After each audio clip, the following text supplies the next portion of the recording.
Bismillahirrahmanirrahim.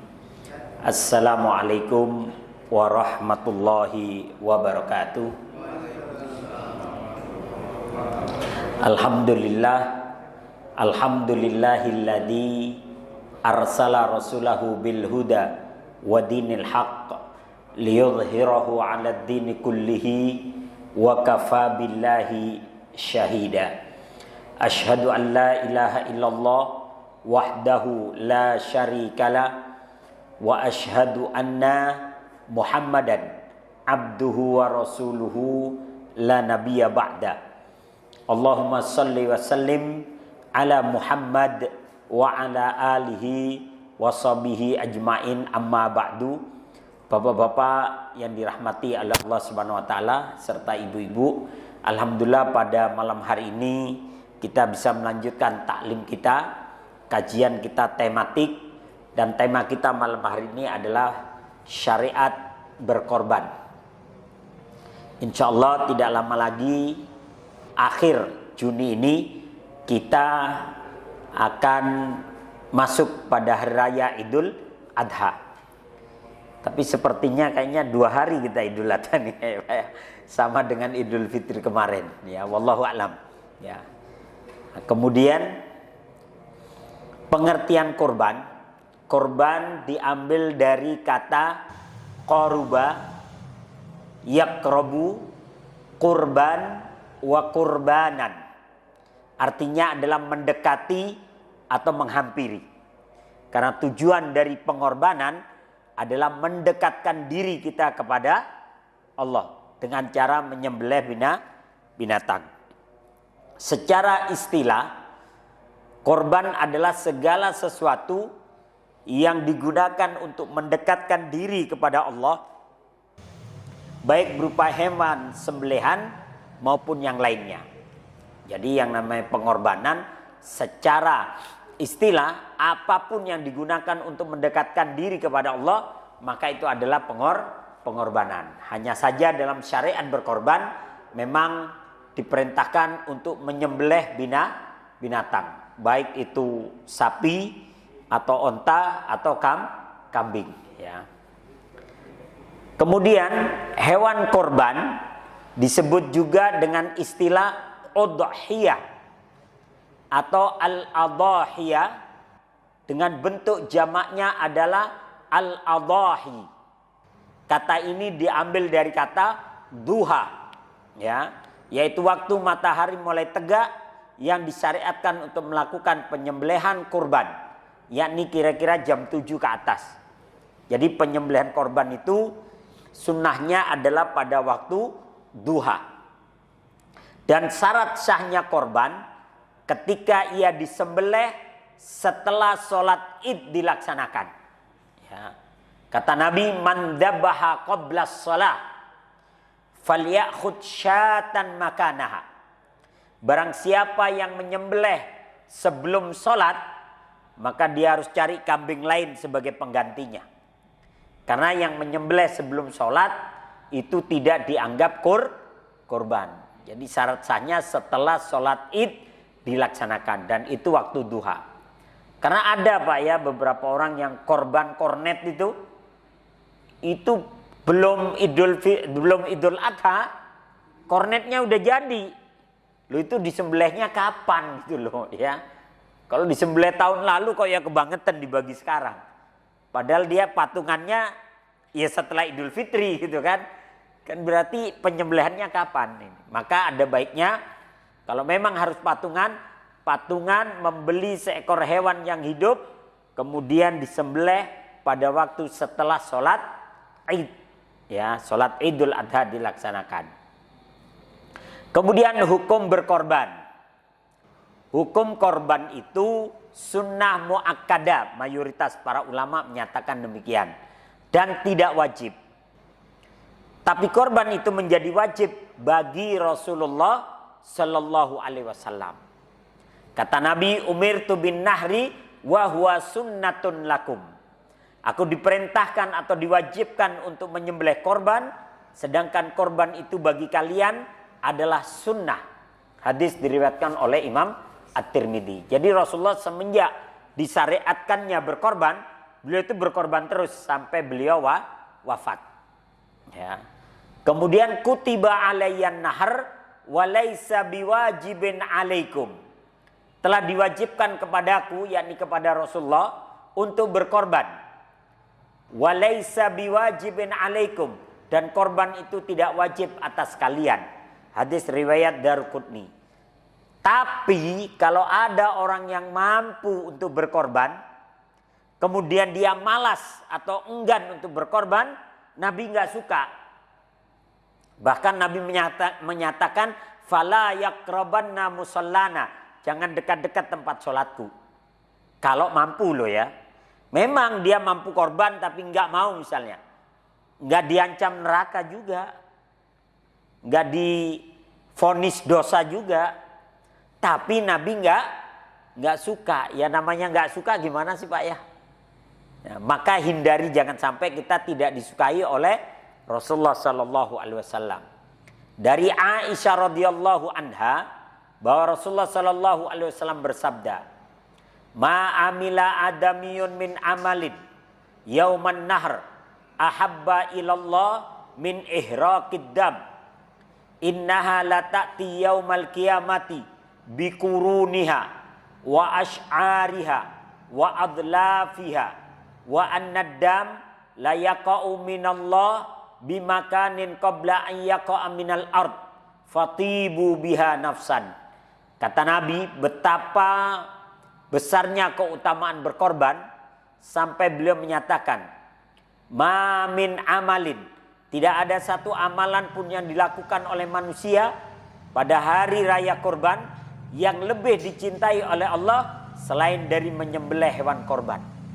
Jadi amalan yang paling dicintai oleh Allah pada hari nahar, pada hari raya Idul Adha adalah penyembelihan. Ya.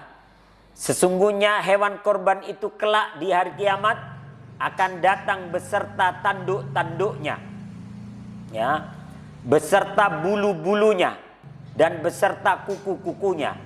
Dan sesungguhnya sebelum darah korban itu menyentuh tanah, maka pahalanya telah diterima di sisi Allah. Maka beruntunglah kalian semua dengan pahala korban tersebut. Hadis diriwayatkan oleh Imam Tirmidzi. Jadi pahalanya itu sebanyak bulu-bulunya, sebanyak tanduk-tanduknya, dan sebanyak kuku-kukunya. Ya. Maka yang mampu berkorban, laksanakan. Ya, karena Allah pasti akan menggantinya. Nah, kemudian adapun bagi orang yang memiliki kemampuan pada hari tersebut, tetapi dia tidak mau berkorban, maka perbuatan itu tidak disukai oleh Rasulullah. Sehingga beliau menyatakan, "Man indahu sa'atan falam yudahi fala yaqrabanna musallana." Barang siapa yang mempunyai kemampuan untuk berkorban, tapi dia tidak mau berkorban, maka janganlah dia dekat-dekat tempat sholat kami. Jadi nggak usah dekat-dekat ke masjid. Ya, itu berarti menandakan Nabi nggak suka banget. Ya, jadi ada perkara bahasa Nabi itu yang menunjukkan ketidaksukaan. Ada beberapa pernyataan tuh Nabi menyatakan, siapa yang habis makan bawang, jangan sholat berjamaah bersama kami. Artinya Nabi nggak suka. Mau sholat berjamaah mulut kita bau, ya kan kadang ada orang yang mau sholat makan pete, nah ini Nabi nggak suka, atau makan bawang, atau makan sesuatu yang berbau, atau ngerokok, ya udah komat masih, ya itu kalau Nabi ada itu ditabok kali kita, ya. Jadi usahakan ketika mau sholat jaga supaya mulut kita tidak berbau. Nah, di antara yang tidak disukai, orang yang mampu berkorban tapi tidak mau untuk berkorban. Nah, pada dasarnya korban itu disunnahkan kepada orang yang masih hidup. Jadi sunnahnya itu kepada orang yang masih hidup. Tapi karena nanti ada sebagian orang yang berkorban untuk orang yang sudah wafat. Nanti ada kajiannya, pembahasannya ini setelah ini. Jadi yang disunahkan adalah yang masih hidup, berakal, tidak stres, tidak gila. Ya. akil balik. Jadi yang sudah akil balik, yang sudah mimpi basah atau sudah datang bulan, ya 15 tahun ke atas lah. Karena ada orang yang berkorban atas nama anaknya yang baru lahir 2 bulan misalnya, 3 bulan. Mereka tidak disunahkan, yang disunahkan itu yang sudah balik. Yang merdeka, bukan seorang budak. Dan mempunyai kemampuan pada hari raya Idul Adha dan hari raya Tasyriknya. 3 hari setelahnya. Ya. Nah, ini. Kemudian hukum berkorban untuk yang sudah meninggal dunia. Jadi kan korban itu sunnahnya kepada yang masih hidup. Bagaimana untuk yang meninggal dunia? Ada 3 penjelasan dalam perkara ini. Yang pertama, wajib hukumnya berkorban atas nama yang meninggal dunia kalau ada wasiat atau nadar dari orang yang meninggal dunia. Jadi wajib hukumnya kalau ada nadar atau wasiat dari yang meninggal dunia. Misalnya ada bapak-bapak misalnya dia menyatakan, "Nak, kalau bapak wafat sebelum Idul Adha, tolonglah kau berkorban atas nama bapak. Duitnya ada di lemari itu 5 juta." Maka ternyata meninggal. Maka wajib itu dilaksanakan wasiatnya. 5 juta itu gunakan beli seekor kambing. Kemudian buat biaya pemotongan juga laksanakan. Karena itu menjadi wajib karena ada wasiat. Jangan terus, wah 5 juta nih. Buat HP baru dapat nih. Ya, itu anak durhaka Pak ya. Anak terlaknat kalau begitu. Merubah wasiat dirubah dengan yang lainnya. Wasiat itu tidak boleh dirubah kecuali wasiat itu bentuknya haram, ya. Atau ada nadar. Nah, kalau rumah bapak yang di Bogor itu laku, maka bapak ingin korban seekor sapi. Nadar dia. Kalau rumah saya di Bogor laku, saya akan korban seekor sapi. Ternyata laku rumahnya. Misalnya laku 2M misalnya. Terus habis itu meninggal bapaknya. Maka wajib tuh dibelikan seekor sapi. Dari harta rumah yang laku tadi. Karena ada nadar. Kemudian hukum yang kedua, hukumnya sunnah berkorban atas nama yang meninggal dunia kalau ada niat atau ada ucapan dari yang meninggal dunia. Misalnya bapaknya atau ibunya pernah ngomong, "Aduh, ibu kalau punya duit pingin sekali berkorban." Ya. Ternyata sampai wafat nggak mampu berkorban karena kondisi ekonomi. Terus suatu ketika anaknya tiba-tiba sukses, kaya raya, ingat ucapan ibunya. Maka disunnahkan dia berkorban atas nama ibunya karena ada ucapan, ada niat. Nah, ini. Kemudian yang ketiga, hukum yang ketiga, bagaimana kalau tidak ada wasiat?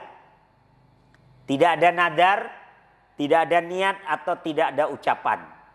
Maka di sini ada 2 pendapat. Pendapat yang pertama adalah pendapat Imam Asy-Syafi'i dan Imam An-Nawawi. Beliau menyatakan tidak perlu kita berkorban atas nama yang meninggal dunia kalau tidak ada wasiat, tidak ada nadar, tidak ada niat atau tidak ada ucapan. Lebih baik atas nama yang masih hidup. Jadi kalau memang tidak ada wasiat, nadar atau niat, tetap lebih baik atas nama yang masih hidup. Cuman dalam penyembelihannya boleh kita menyertakan doa buat keluarga. Ya, karena itu dilakukan oleh Nabi. Rasulullah menyatakan, "Bismillah, Allahumma taqabbal min Muhammad wa ali Muhammad wa min ummati Muhammad." Jadi diriwayatkan dari Anas bin Malik dari hadisnya Aisyah radhiyallahu anha bahwa Rasulullah ketika menyembelih korban beliau menyertakan doa buat keluarga. Jadi beberapa hadis itu menyebutkan Rasulullah itu tiap berkorban selalu atas nama beliau. Karena kewajiban buat buat beliau. Tapi dalam penyembelihannya Rasulullah menyertakan doa buat keluarga. Dan ini doanya. Bismillah Allahumma taqabbal min Muhammad wa ali Muhammad wa min ummati Muhammad. Ya. Dengan nama Allah, ya Allah terimalah korban dari Muhammad, dari keluarga Muhammad, dan dari umat Muhammad. Ya. Sehingga umat Muhammad yang tidak mampu untuk berkorban tetap mendapatkan kebaikan dari korban yang telah dilakukan oleh Rasulullah Sallallahu Alaihi Wasallam. Maka ini pendapat pertama. Jadi kalau memang, jadi ini maksudnya bukan satu ekor kambing rame-rame, bukan. Tetap satu ekor kambing atas nama satu orang. Cuman dalam penyembelihannya menyertakan doa buat keluarga. Maka kita yang berkorban mendapatkan pahala dan kebaikannya serta keberkahannya, begitu pula keluarga kita yang masih hidup atau yang sudah meninggal dunia. Ini pendapat yang pertama.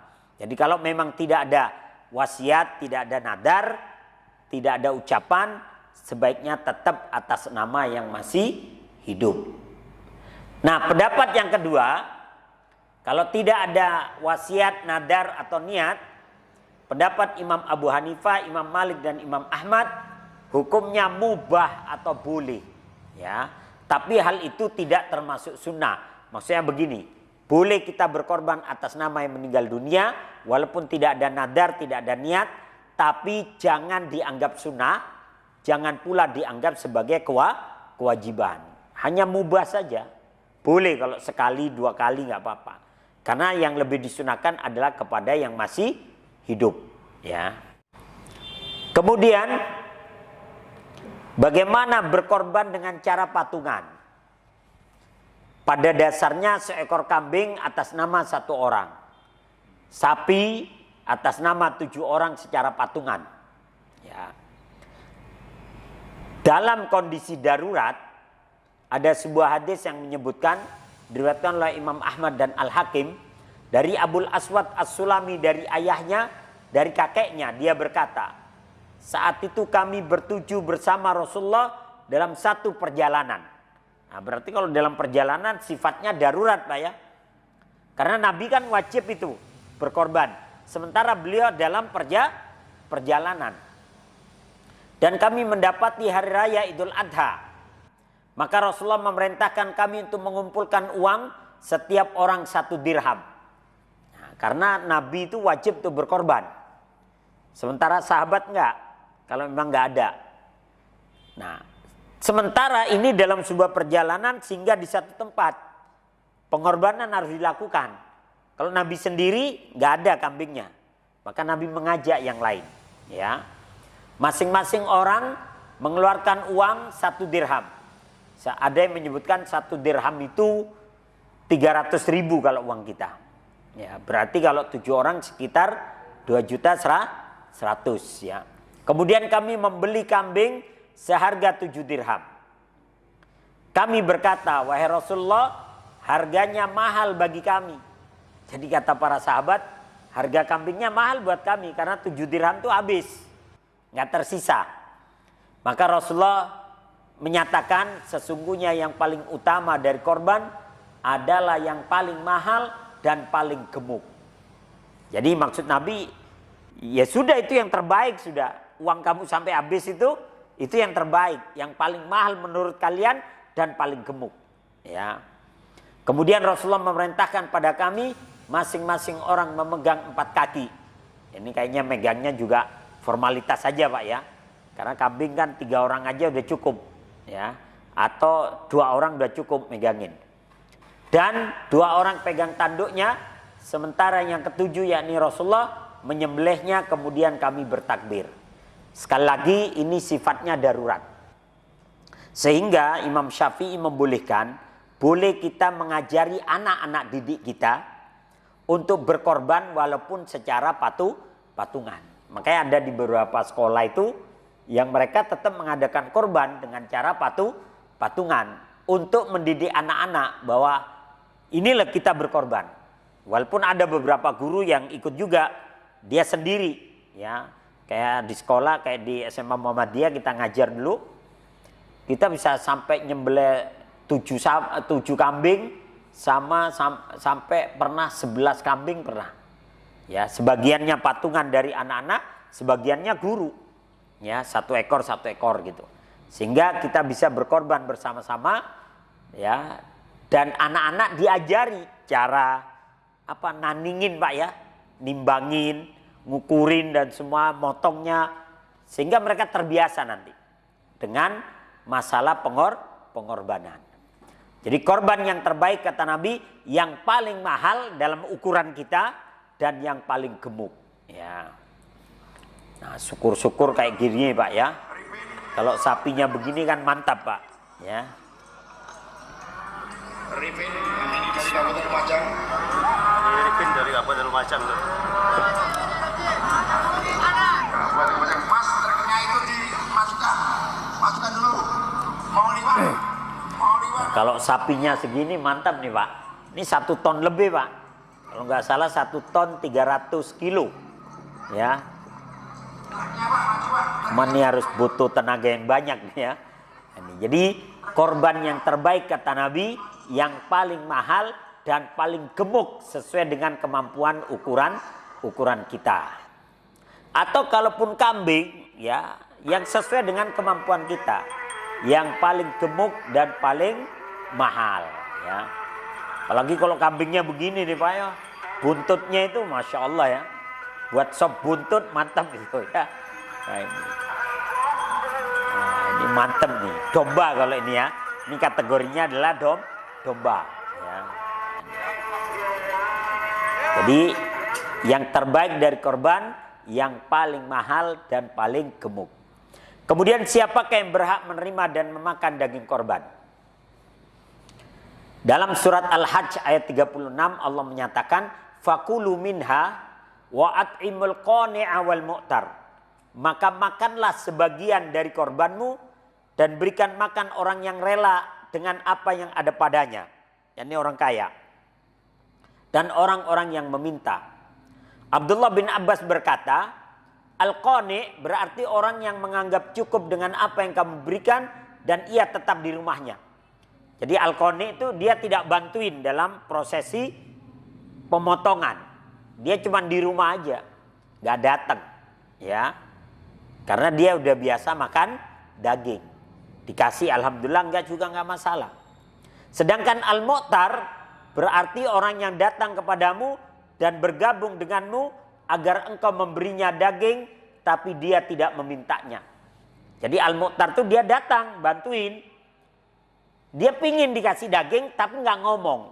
Yes, yang penting bantuin. Nah ini Al-Mu'tar. Karena ada juga orang datang bantuin tapi gregek Pak. Gregek semua panitia dicolekin. Pala ya buat gue pala.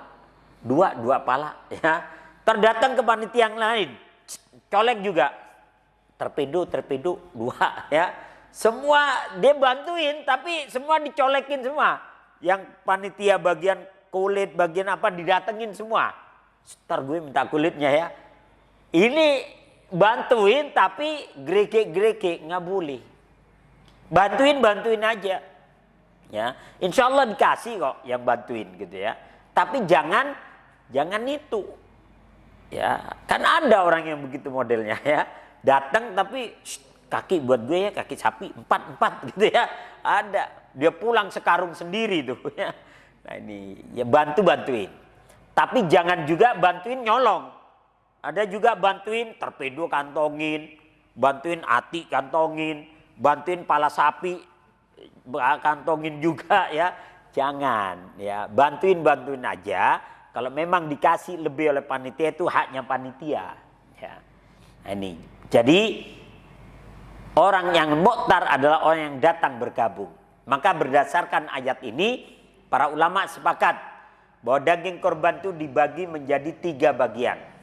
1/3 untuk yang berkorban, 1/3 untuk dihadiahkan kepada orang yang mampu, 1/3 untuk disedekahkan kepada fakir miskin. Ini yang disebutkan dalam kitab tafsir Ibnu Katsir bab tentang Al-Hajj ya. Nah, kemudian Syekh Abu Hamid juga berkata bahwa sepertiga dari hewan korban itu diberikan kepada orang kaya yang tetap di rumah, sebagiannya dimakan oleh yang berkorban, dan sebagiannya dibagikan kepada fakir miskin. Nabi pernah menyatakan begini, jangan kalian menyimpan daging korban kalian lebih dari 3 hari. Nah, itu ada asbabul wurudnya, ada sebabnya. Jadi kalau dulu orang nyembelih korban itu kan dari rumah-rumah saja, Pak. Nggak ada panitia masjid, itu nggak ada. Jadi setiap keluarga yang memang mampu berkorban, dia sembelih korbannya. Cuman kadang yang dibagi orang miskinnya itu sedikit. Sedangkan orang-orang yang kaya, kawan-kawannya dibagi itu. Orang miskinnya jarang dibagi. Sehingga orang-orang miskin datang kepada Rasulullah. Ya Rasulullah, sahabat-sahabatmu berkorban. Tapi kami yang orang-orang miskin nggak kebagian. Karena mereka lebih mementingkan kerabat mereka. Sehingga mereka masih menyimpan daging mereka di rumah mereka.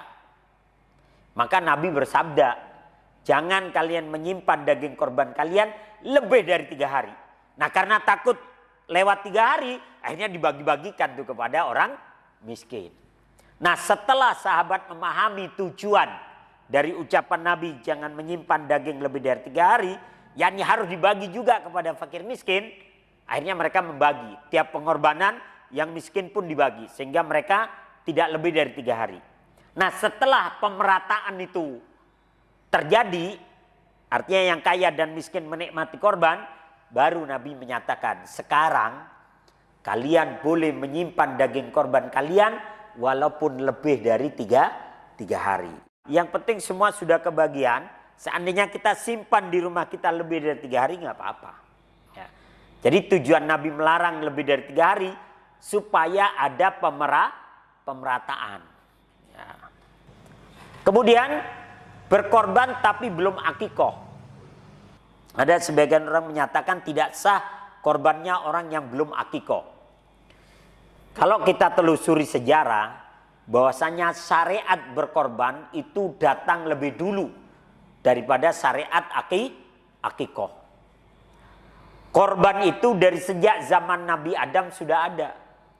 Karena perintah pengorbanan itu telah diperintahkan oleh Allah kepada Habil dan Qabil, putranya Nabi Adam. Kemudian dilanjutkan pada masa Nabi Ibrahim, terus dilanjutkan tuh sampai kepada masa bangsa Arab jahiliyah.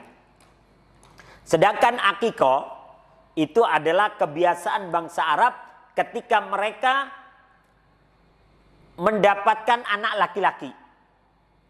Jadi kalau Arab jahiliyah itu pada masa itu belum ada Rasulullah, maksudnya Rasulullah belum lahir dan juga Rasulullah belum diutus sebagai Rasul. Bangsa Arab jahiliyah ketika itu kalau punya anak perempuan dikubur hidup-hidup. Walaupun tidak semuanya seperti itu. Tidak semua suku seperti itu. Yang rata-rata menengah ke atas, mereka tetap rawat tuh anak perempuan. Tapi kalau yang miskin, kemudian tahu anaknya perempuan dikubur hidup-hidup. Sedangkan kalau laki-laki, mereka bikin pesta itu. Bikin makan-makan di hari ke-7. Kemudian anaknya diberikan nama, kemudian disunat. Jadi dulu kebiasaan bangsa Arab nyunat anaknya itu di usia 7 hari. Kalau kita kan nyunatin anak lulus SD, Pak. Kabur dia pas waktunya sunat. Ya. Kalau bayi kan nggak mungkin kabur. Nah ini akhirnya kebiasaan bangsa Arab ini yang mengadakan makan-makan di hari ke-7 setelah kelahiran seorang bayi laki-laki, maka kemudian diadopsi ke dalam Islam. Sehingga ada hukum fikih menyatakan al-adatu muhakkamah. Adat istiadat yang tidak bertentangan dengan syariat itu boleh dilestarikan. Maka kemudian kebiasaan bangsa Arab ini dilestarikan oleh Rasulullah dengan dinamai kemudian menjadi akikoh. Nah, ini. Maka orang yang berkorban walaupun belum akikoh tetap sah korbannya. Bahkan korban yang dia lakukan dapat menutupi akikoh-akikoh yang dulu tidak mampu dilakukan oleh orang tua kita. Menurut pandangan sebagian ulama, jika kita belum diakikohi oleh orang tua kita, maka boleh melakukan korban sekaligus dengan niat menutupi akikoh atau sebaliknya. Di antara ulama yang membolehkan penggabungan korban dengan menutup akikah ini berasal dari pendapat Imam Ahmad, Imam Abu Hanifah, Imam Hasan Al-Basri, Muhammad bin Sirin dan Qatadah. Ya. Hasan Al-Basri mengatakan, jika anak ingin disyukuri ya dengan korban, maka korban tersebut bisa digabung dengan niat menutupi akikah yang dulu tidak mampu dilaksanakan oleh orang tuanya. Ya. Kadang kan ketika bayi lahir, kan ada orang tua yang udah habis uangnya buat bayar lahiran sehingga dia tidak bisa berakikah. Maka ketika orang tuanya kemudian mampu berkorban pada waktu yang lain, maka korban yang dilakukan itu sudah menutupi akikah yang dulu tidak mampu dilaksanakan oleh orang tuanya. Coba karena ada sebagian orang menganggap akikah itu wajib, Pak.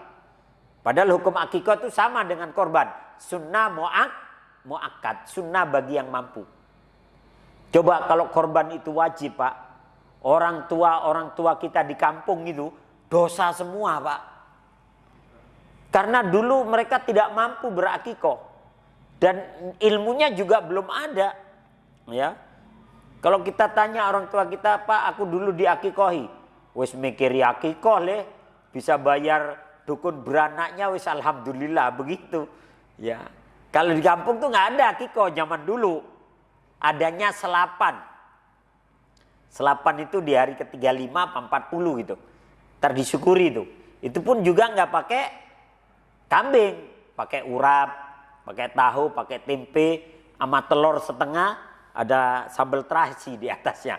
Itu sudah mewah, Pak, zaman itu, Pak. Ya, setelah ada akikah itu ya di kampung saya itu ya setelah tahun-tahun 90-an ke atas itu, ya tahun-tahun 90-an ke atas, setelah ya perekonomian mungkin sudah mulai baik, kemudian pemahaman tentang agama sudah mulai bagus. Kalau sekarang sudah banyak akikah ya. Kalau dulu tahunnya selapan, ya tahunnya selapan. Kemudian Imam Hisan dan Ibnu Sirin mengatakan tetap terhitung sah jika korban digabungkan dengan niat menutupi akikah. Ya. Jadi yang orang tuanya dulu tidak mampu mengakikahi kita, kemudian orang tuanya berkorban atau kita yang berkorban, maka itu telah menutupi akikah yang dulu tidak mampu dilaksanakan. Kemudian kesimpulannya, terdapat perbedaan pendapat di antara para ulama. Ada yang tidak memperbolehkan menggabungkan korban dan akikah. Tetapi ada juga yang membolehkannya. Di antaranya juga yang membolehkan adalah Ibnu Hajar Al-Asqalani, penulis kitab Bulughul Maram. Jika ingin mengikuti pandangan Ibnu Hajar Al-Asqalani, apabila penyembelihan bertepatan waktu korban, maka cukup diniatkan korban saja. Ini akan mencukupi tuntunan sunnah akikah yang dulu tidak mampu dilaksanakan. Ya. Kemudian semua dari binatang korban dibagikan, tidak dijadikan upah atau dijual. Jadi tidak boleh kita mengupahi penyembelihnya itu atau tukang jagalnya dengan daging atau dari anggota tubuh binatang tersebut. Kan ada orang yang begini, Pak, sembelihin kambing saya atau sapi saya, tapi nggak saya bayar ya, nanti saya kasih kepala, kulit sama kaki, itu sebagai upahnya. Nggak boleh, harus keluar dari kantong kita. Pak, tolong sembelihin sapi saya kasih upah 500.000. Maka disembelihlah misalnya sapinya, dikasih upah 500.000. Kalau kemudian setelah selesai kita kasih dia kepala, kita kasih dia kaki, Pak, ini saya kasih ya sebagai hadiah buat Bapak atau sebagai pemberian sebagaimana saya berikan kepada orang-orang. Nggak apa-apa. Tapi jangan jadikan upah. Karena kadang di kampung begitu, Pak. Pak, sembelihnya kambing saya 3 ini, tapi nggak saya bayar ya. Nanti saya kasih kepala sama kaki deh. Itu nggak boleh. Upah harus tetap diberikan. Kalau dia memang profesinya tukang jagal. Kalau rame-rame jamaah nggak ada yang diupain nggak apa-apa. Tapi kalau misalnya kita pesan khusus orang tukang jagalnya, nah itu baru kita upahin, kita bayar. Nah kemudian semua dibagikan, termasuk kulit dibagikan, tidak dijual. Nah kemudian bagaimana Ustaz? Belakangan ini panitia, kalau dulu kan rumah per rumah itu kulitnya dikasih begitu aja. Kalau sekarang kan panitia nih kulitnya banyak. Nah Imam Abu Hanifah menyatakan begini, boleh menjual kulitnya, tapi dengan syarat uang kulitnya dikembalikan lagi kepada fakir miskin dan tidak kembali kepada yang berkorban. Jadi uang kulitnya dibagikan lagi kepada fakir miskin dan tidak kembali kepada yang berkorban. Misalnya Pak Fatan korban nih, kambing. Terus kulitnya dibeli misalnya 35.000. Pak Fatan nih uang kulit, nggak boleh. Uang kulitnya berikan kepada orang lain yang tidak berkorban dan kategorinya fakir atau miskin. Ya. Karena banyak juga yang ada juga panitia masjid itu uang kulitnya dijual, uangnya masuk ke kas masjid. Jangan. Bagikan juga. Kalau kita uang kulit laku nih, misal kulit sapi sekian, kambing sekian, dapat misalnya 1.500.000. Maka nanti kita catat nih orang-orang yang berkorban siapa saja, jangan dikasih uang kulit. Tapi kalau ada yang fakir miskin, Bu ini dagingnya, kita kasih uang kulitnya, misalnya 200.000. Ini buat beli bumbunya, ini uang kulit begitu. Ya, atau ada ibu-ibu yang ikut bantuin masak, tanya, Bu, ibu-ibu ada yang korban nggak? Ada Pak, 5 orang misalnya. Yang 5 orang minggir. Ini untuk ibu-ibu yang nggak berkorban, ini uang kulit bagi. Nggak apa-apa. Jadi kulitnya kalau menurut Imam Abu Hanifah boleh dijual dengan syarat hasil penjualannya kembali kepada masyarakat.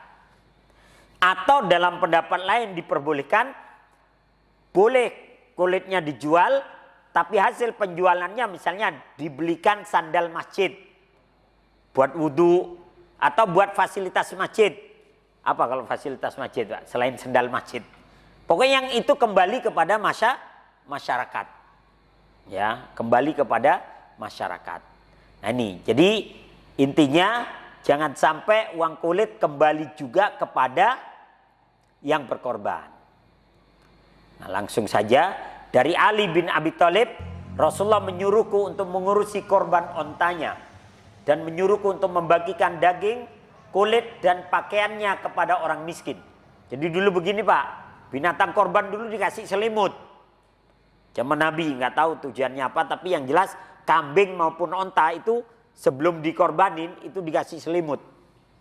Dan kadang ada namanya juga, korbannya siapa dan sebagainya. Dikasih selimut. Maka selimutnya itu juga dibagikan kepada orang miskin.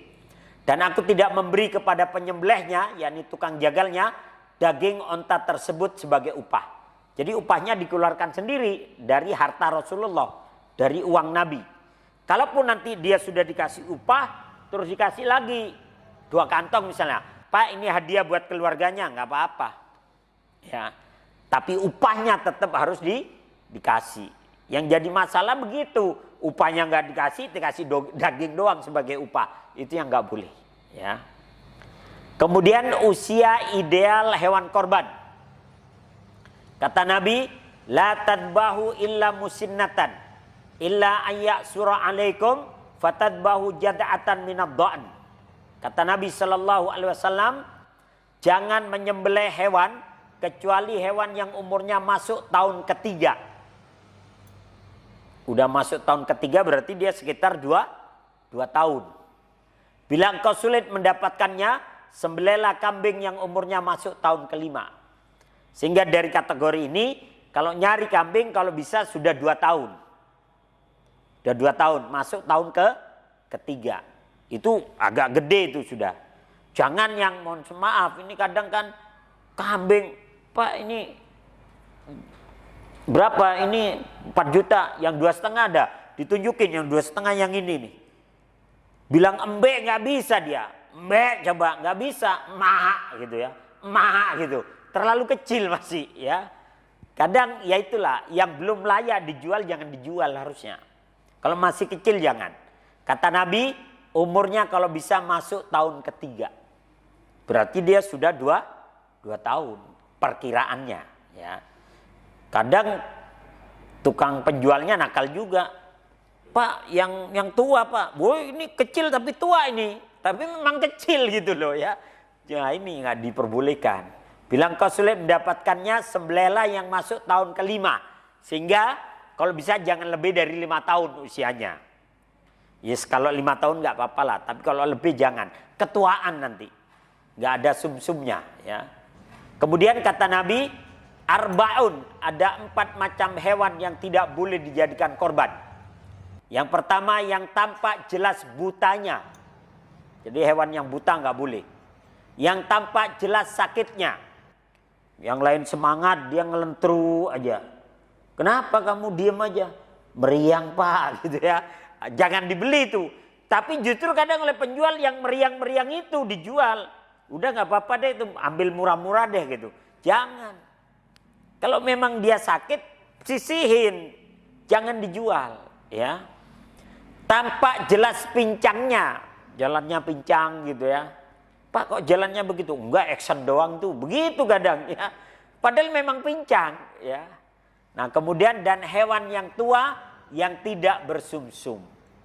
Jadi ini 4 kategori yang tidak layak untuk dijadikan korban. Yang buta, yang sakit, pincang, dan terlalu tua. Ya. Baik, sampai di situ Pak. Udah masuk Isya belum? Belum ya? Baik, kita lanjut. Keutamaan tanggal 1 sampai tanggal 10 Dzulhijjah. Rasulullah SAW menyatakan dari Abdullah bin Abbas, "Ma min ayyamin al-amalu shalih fiha ahabbu ilallah min hadhil ayyam, yakni ayyamul ashr." Qalu ya Rasulullah walal jihadu fi sabilillah. Qalu walal jihadu fi sabilillah. Illa rajulun kharaja bi nafsi wa malihi falam yarji' min dalika bi syai'in. Kata Nabi SAW, tidak ada satu amal soleh yang lebih dicintai oleh Allah melebihi amal soleh yang dilakukan selama 10 hari pertama bulan Dzulhijjah. Jadi 10 hari pertama bulan Dzulhijjah. Perkiraan nih kalau kalender Pak ya, kalender bulan Juni itu sekitar tanggal 29 Juni ya. Ada Muhammadiyah 28 ya. Kalau di kalender saya kok 29 ya, kayaknya 2 hari ya. Antara itulah. Berarti kalau 28 itu tanggal 10, berarti tanggal 1-nya kira-kira tanggal 19. Berarti tanggal 19 itu sudah tanggal 1 Dzulhijjah. Dan amalan-amalan pada tanggal 1 Dzulhijjah itu adalah amalan yang luar biasa. Boleh kita berpuasa sunnah dari tanggal 1 Dzulhijjah sampai tanggal 9. Ya, sampai tanggal 9 dan tanggal 9-nya itu hari Arafah. Atau boleh kita selang-seling atau semampu kita. Atau paling tidak yang tanggal 9-nya itu hari Arafah. Nah, kalau bisa kita puasa hari Arafah ketika benar-benar jamaah haji sedang di Arafah. Kalau sekarang kan sudah bisa diketahui Pak. Kalau zaman Nabi kan apa ya, informasi nggak seperti sekarang. Kalau sekarang sudah ketahuan kapan wukuf di Arafah, ya hari itu kita puasa. Yang secara otomatis harusnya besoknya kita sholat Id. Ya. Cuman kadang di negeri Konoha suka beda. Sono udah wukuf, kita masih belum gitu ya. Belum boleh puasa gitu, belum puasa. Sono sudah sholat Id, kita malah di sini puasa ya. Ini yang kadang jadi masalah. Kecuali kita itu gak ada HP gitu ya, gak ada internet gitu ya. Wallahu a'lam bishawab. Nah para sahabat bertanya, tidak pula jihad ya Rasulullah? Nabi menjawab, tidak pula jihad kecuali orang yang berangkat jihad dengan jiwa dan hartanya, namun tidak ada yang kembali satupun. Ya.